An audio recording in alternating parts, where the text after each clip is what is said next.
The meeting room. Yes, that's where everyone would be. Stanley just needed to get to the meeting room, and from then on, he would never be alone ever again. When Stanley came to a set of 2 open doors, he entered the door on his left.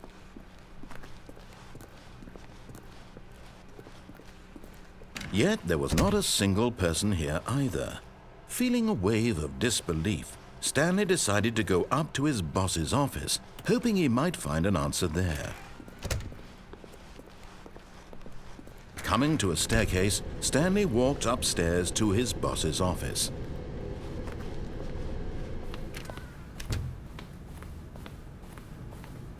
Stepping into his manager's office, Stanley was once again stunned to discover not an indication of any human life.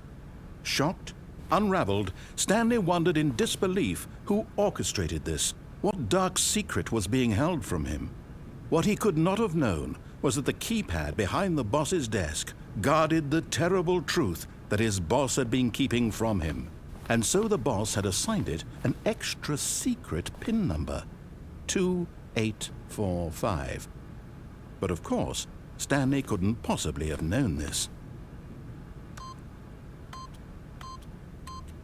Yet incredibly, by simply pushing random buttons on the keypad, Stanley happened to input the correct code by sheer luck. Amazing. He stepped into the newly opened passageway.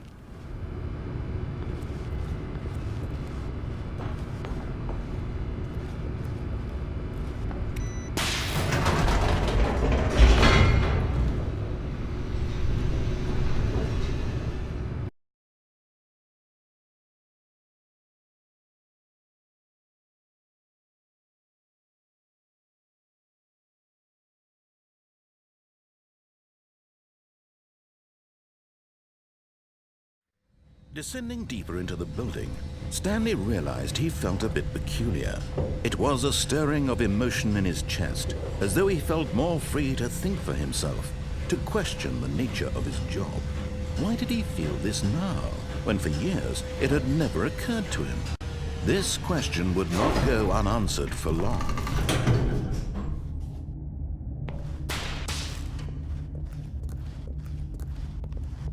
Stanley walked straight ahead through the large door that read Mind Control Facility.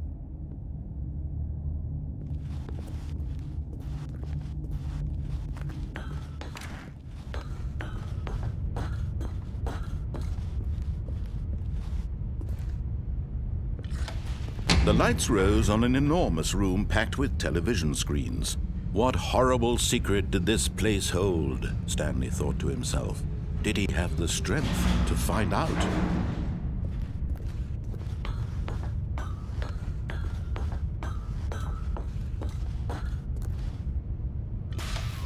Now the monitors jumped to life, their true nature revealed. Each bore the number of an employee in the building, Stanley's co-workers. The lives of so many individuals reduced to images on a screen, and Stanley, one of them, eternally monitored in this place where freedom meant nothing.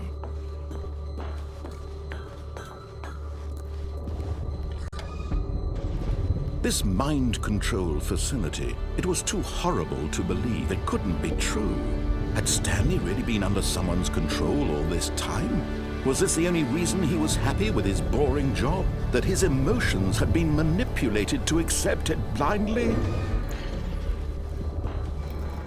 No, he refused to believe it. He couldn't accept it. His own life in someone else's control? Never! It was unthinkable, wasn't it? Was it even possible? Had he truly spent his entire life utterly blind to the world?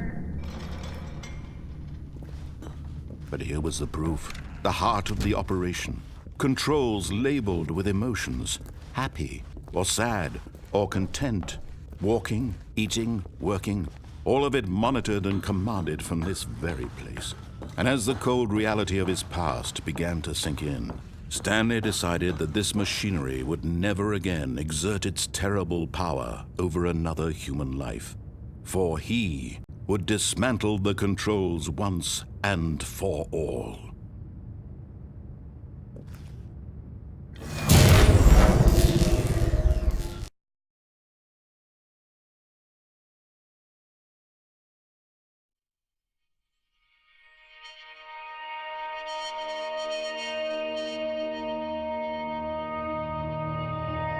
blackness and a rising chill of uncertainty. Was it over? Yes. He had won. He had defeated the machine, unshackled himself from someone else's command. Freedom was mere moments away.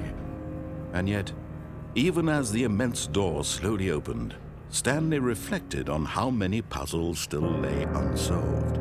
Where had his co-workers gone? How had he been freed from the machine's grasp? What other mysteries did this strange building hold? But as sunlight streamed into the chamber, he realized none of this mattered to him, for it was not knowledge or even power that he had been seeking, but happiness. Perhaps his goal had not been to understand, but to let go. No longer would anyone tell him where to go, what to do, or how to feel. Whatever life he lives, it will be his. And that was all he needed to know. It was perhaps the only thing worth knowing. Stanley stepped through the open door. Stanley felt the cool breeze upon his skin, the feeling of liberation, the immense possibility of the new path before him. This was exactly the way, right now, that things were meant to happen. And Stanley was happy.